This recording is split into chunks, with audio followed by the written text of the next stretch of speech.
news with Gina. The news with Gina Grad.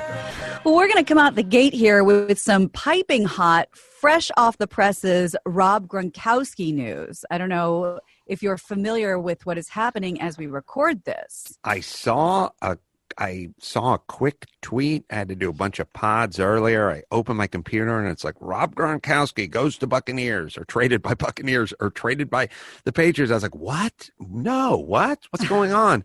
And then I shut my computer and I thought, well, we'll figure it out later. Yeah, let me fill in some of the gaps. So he does seem to be officially coming back to the NFL, according to TMZ, reuniting with Tom Brady in Tampa Bay. And the deal should be done as we record this, they're saying, in less than 24 hours. So he'd been a little coy about a comeback, but apparently he's made up his mind and he will return to the league for the 2020 season. The issue apparently... Gina, do you think he described himself as a little coy? Or are those your words? No, I think that what is he, 6'6", 300? Yes. Big dude. I think he probably held up his fan and put it over his face and went, Is that so fresh? I just assumed, yeah, you masher. So to me, that's what coy means, right? Yeah, masher. So yeah, the issue is he's technically still a member of the New England Patriots, but the team has been in contact with Tampa Bay and worked out a deal to ship the future Hall of Fame tight end to Florida. The deal is the Patriots are sending Gronk and a 7th rounder to Tampa Bay for a 4th round pick. And apparently this all came to light with Andy Cohen on Watch What Happens Live. So sometimes you do get a breaking story on there. He's always breaking the football news. Yeah. Are you guys excited about that? Do you care? No. Well, it's something. I mean, Gronk's a kind of fun guy to watch. He's kind of like George Kittle, or maybe even a slightly larger version of George Kittle. It's kind of fun to watch those big guys rumble down the field, like big guys who can run a little bit, right, and are really physical. And so, like, you know, the DB who is 6'1" and 191 pounds grabs onto these guys on the 35-yard line, and they wrestle with them. It's like it's literally like it's like they're trying to it's like you run up alongside of a bull and you're trying to turn its horns to get it into the ground, but you're going to cover the whole pen before you get him on. Then someone else jumps on and, you know, makes for sort of fun highlights. Gronk's kind of that guy. Yeah. Also kind of makes you wonder, like, well, wait a minute now. A very familiar target for Brady. Do they have a chance now? Like, what's going on? Like you were talking yesterday about, you know, I mean, we didn't talk about like Shaq and Kobe, but you were talking about Michael Jordan and Scottie Pippen. Mm-hmm. So is this that big to football lovers, to Tom Brady and Gronk together at this new team? No, but it's sort of like, I guess I would say it this way, Brian, you tell me if you agree. Basketball players have 5 guys on the court, so that's 2/3 of the group, or 2/5 of that.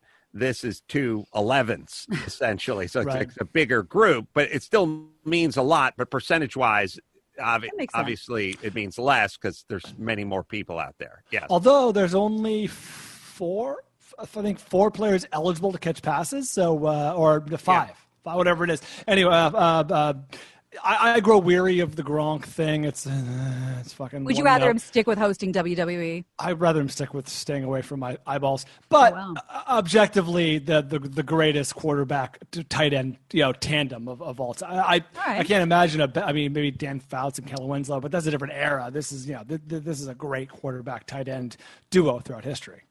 It'll be fun to watch it. You just kind of hope Gronk gets injured a lot, so we'll see how that works. Takes a lot of punishment. Yeah. Well, that's like they said, the deal should be dry in 24 hours. So we will see. Another sort of breaking story from late last night. Donald Trump announced Monday that he's temporarily suspending immigration in the U.S. during this coronavirus pandemic. In a tweet on Monday, he said, "In light of the attack from the invisible enemy, as well as the need to protect the jobs of our great American citizens, I will be signing an executive order to temporarily suspend immigration into the United States!" This comes after the president previously shut down travel from China and Europe to halt the spread of COVID-19. Well, I think this is an opportunity for both sides to try to move along an agenda. The Trump wants to close down the borders and all that. So then you go, oh, there's this pandemic. We can do that. Right. Nancy Pelosi wanted money for various things that didn't have to do with the pandemic. So she's going to go, here's an opportunity to get the Kennedy Center some funding. And I think it was a great Rahm Emanuel who said never waste a tragedy or some version of that, which I think now all politicians do. If there's ever, see who said that. I think it was never waste. Did you say that publicly? Yeah. Huh. Never waste a good crisis? I never waste a good crisis. Yeah. Said by Winston Churchill. Oh, sorry. He's maybe quoting. Rahm Emanuel quoted it. He did quote it. But, he quoted him. Yeah. Okay, so Winston said it. Rahm quoted him, and it's like, yeah, don't waste it. If if politicians are going to do what politicians are going to do, that's what they're going to do. Right. It'll never just be business as usual. The one thing I don't understand about the tweet, I truly don't. So if you could help me understand it, if you do, that would be great. In light of the attack from this invisible enemy, okay, I get that. As well as the need to protect the jobs of our great American citizens, I'm suspending immigration. What is the parallel there between protecting our jobs? I think a fair amount of jobs in this country are taken by people who weren't born in this country. And since we have so many people who were born in this country out of work and potentially out of work for a while, I guess, then he's talking about we're going to give those jobs to the people who were born here, not born here. I guess. For some reason, I think you're probably right, but does that, I don't know, it just seems like fuzzy math. Like that people only come here because when they already have a job, like what, we're not going to let the Swedish engineer in who, IBM hired or something. Like, I don't know. I'm still a little confused about how that really translates, but I guess we'll see. Well, I think it's pretty straight. There's a bunch of citizens, let's say, or American citizens that lost their job, may not come back. Some of these jobs aren't coming back. So we're going to have a large population of people who are looking for work, and we don't want more people coming in who are going to add to that pool of people who are out of work. Or it kind of depends. See, everyone who comes here, or many people who come here, will do things for cheaper than what a lot of Americans will do. And my feeling is when you let too many people, like if you let, there's the weird little thing that no one talks about is when you let in a lot of low wage, unskilled people, it hurts the people at the bottom of our food chain. It doesn't hurt people in the middle or the top. The top benefits. Yeah.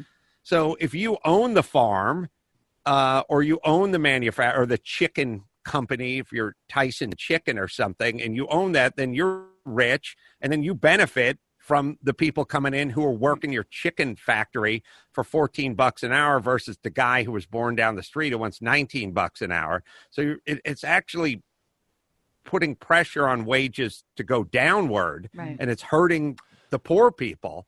Like I said, everything gets politicized, but Cesar Chavez, who's, he's a hero.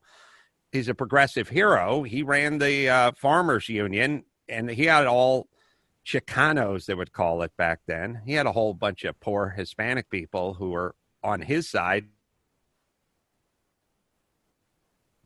crossing the border and coming in and working on the farms because that was hurting his constituency. Right. Okay. Well, thank you for shedding some light on that. I read on Twitter, and I'm seeing an article from wherever the hell this is, Reuters, that the immigration ban will have carve-outs for what it says here, exemptions for people involved in responding to the coronavirus outbreak, including farm workers and those helping to secure U.S. food supplies. Interesting. Oh. All right. I don't know. The farm worker thing is always weird to me. Like, we always say, who's going to pick your lettuce? And then you go, I don't know, have the kid with the red hair and the freckles do it. And then they'll go, oh, you want to pay $9 for a head of lettuce? And I'm always kind of like, I'll pay whatever it costs, whatever is fair, whatever's right. I don't like the idea of semi-slave labor, like coming in, like these people will work for wages that are unfair, but they're desperate. So then we get our lettuce for cheap. Right. I'm always like, or we could just treat it like a car. You just pay what it costs for the car to be made. I don't know what a head of lettuce costs, but I don't care. I'll pay it. Yes. I agree with you. That's the double-edged sword of the free market and unfair capitalism is sometimes you'll have people who are going to get paid $4 an hour to pick lettuce, you know what I mean? Because that's what the market dictates. Well, it's the only curve is if you have people who are desperate, who are fleeing horrible conditions and poverty come here, then they'll do stuff at a price that people from here won't do. And it'll kind of screw up the math on our curve. But I don't know. Anyway. Well, we'll see how it shakes out. We'll see how it shakes out. So some other relatively breaking news, and they're very conflicting reports on what's going on, but it is being reported that North Korean leader Kim Jong Un is in grave danger after undergoing surgery for a heart problem, though South Korea says it has no evidence to corroborate this right now. American intelligence is reportedly monitoring it. There's been a lot of speculation about the health of this guy. He's 36 years old in recent days. Some claimed his health had gone downhill recently because he's overweight, overworked, and smokes. It's unclear what would happen to the regime if he was taken out of the equation. They're guessing his sister, Kim Yo-jong, could step in for a while, or North Korea could be ruled by a collective of leadership of ruling party elites and just have it be this sort of enclave of rulers. So, but that is, at this point, that is literally what we know. Was his sister the one who showed up at the Olympics? Ooh. And everyone kind of was like, oh, look at her. I remember. Put together. I think there was a story about her in the Olympics. I don't know. Does it ever matter? Like, I always just feel like, oh, there's that house down the street, and there's a bunch of meth head bikers that live there, and then one of them died, and now the other meth head biker's going to live in the house with his 7 buddies. Like, it'd be nice if there was some turnover where, the naive. Yeah, like maybe this will be, a time for revolution, but maybe not. Maybe not. They just die, and then their brother, their sister, their whatever gets the job, and then they do the exact same thing. Well, the first 2 headlines that come up this is from 2018. Kim Jong Un's sister is stealing the show at the Winter Olympics. That's and right. The next headline, Kim Yo-jong, the sister of Kim Jong Un, fast becoming his alter ego. Oh. Yeah. So. Yeah, she's stealing the show. Yeah. She's going to steal the throne. I got to say, I am dismayed that in 2020 we have so many of these governments still going along. You know what I mean? Like, I get it if it was 1951, maybe, but you just go, oh, here's what's going on in China, and here's what's going on in North Korea, and here's what's going on in Africa. And you're like, why is this still going? How can this still go? How can it still be? Yes. North Korea specifically, where it's like, how much effort and resources are being spent on keeping secrecy or keeping the walls up, so to speak, the invisible walls, or keeping the internet out of North Carolina. Yeah. North Korea. Like, what a ridiculous effort that could be spent on other things. Well, not ridiculous if you're trying to keep people sheltered and, hate the outside world. It's money well spent. Is there a version of this shit where you still get to be in charge and rich and fat and fuck strangers and shoot 189 on your golf game and have the guy write down 61? Like, isn't there still a version of this where just described Donald Trump? I know. That's what I was thinking about him. I was like, he's doing okay. Yeah, there's a positive way to spin this. Yeah, he's doing fine, and I don't have to eat tree bark, I can call Grubhub, and he can fucking shoot a 21 on the back 9 at Riviera. Like, why can't I know the problem. There's kind of a problem with maybe there's an inherent problem with all this stuff, which is it's either your way or we hang you in the middle of middle of the square, the middle of the town square. You know what I mean? You're either Mussolini A or Mussolini B, you know? And I guess, so if you're in charge, you have to hang on with both hands and crush anyone around you, because the alternative is you not transitioning into another form of government. It's you being strung up, exiled, and you're having your entire family killed. So with that in mind, either way, your family's dying. You're killing them, or the people are killing them. But can't we give these guys a golden parachute? You know what I mean? Like a little incentive to kind of slide aside. Because if you really think about it, like if you are running one of these republics and you're thinking to yourself, I wouldn't mind a little democracy, and it's like, yeah, but that means everyone's going to they're going to storm your palace and they're going to string you up. It's like, oh yeah, I better hang on to this plan. Let's double down on my plan. How about this? Instead of witness protection, dictator protection program. Like Trump sidles up to King Jong Un. God willing, he pulls through. He's like, hey man, I get the predicament you're in. If you give this all up, you're a dead man. They'll string you up. Just give it all up. We'll take you in. We'll give you a nice, condo. What do you think of Montana? Yeah, exactly. We'll set you up with, a good stipend. Well, and like that Steve Martin movie with Marty Short. My Blue Heaven. I love it. Thank you. Fantastic. And then you think, well, is he just crazy and eccentric and does things for no reason? Maybe. But remember, he travels with his own toilet, because he doesn't want, quote unquote, sewer divers rummaging around and trying to find things out about his health. So is there a way that he's had some, I don't know, upper GI cancer for years and he doesn't want people to find that out? Who knows? But he does travel with his own toilet. Part of the pitch is also, it's like, it's such a calorie burner, like look at our ex-leaders, look at President Obama. The guy's, I don't know where he's at right now, Cape Hatteras or something. He's on some Cape. He's probably hanging out with George Clooney, and he's got some Netflix deals. You know what I mean? This guy's the toast of the town. What a great retired life, It's hobnobbing with A-listers, playing golf and doing big publishing deals, network deals, hanging out with Oprah. I mean, if we could promise them a slice of that life after their reign, they'd be more than happy to step aside. Yeah, maybe we split the difference and give them an island and say you can live out your days here, like put them out to pasture.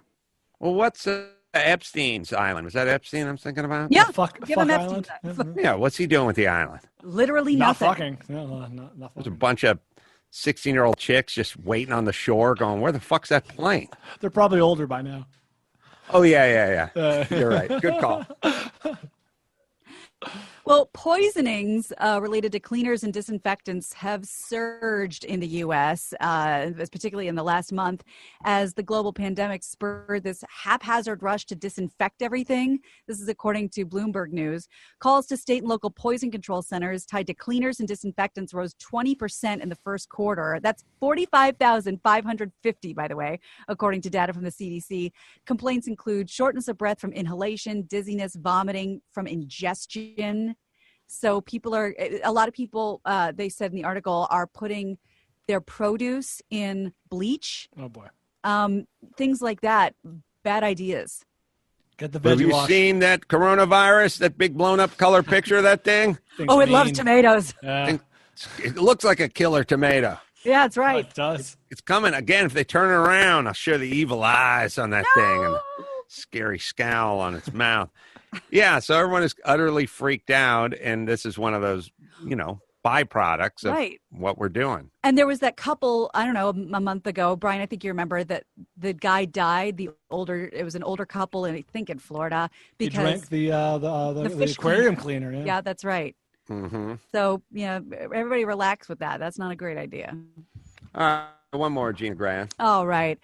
Let's see. Well, you know what? Let's end on some good news. We've heard in the past couple years that Kim Kardashian going out of her way to really help the people. Chloe is following suit in her own little way. She's been helping out during this pandemic. She's hitting up different Trader Joe's and Ralph's in LA and getting there early to pay for those elderly shopping hours for their food in their baskets and in their carts as different supermarkets open early to accommodate older people. She even helped out grocery staffers. TMZ sources say Chloe bought store gift cards for over 200 of the employees so they could use them at their store. Meanwhile, Miss Kylie donated $1 million to COVID relief, and she donated hand sanitizer. And Kim's undergarment company, Skims, also donated $1 million. So you know what? That's good press.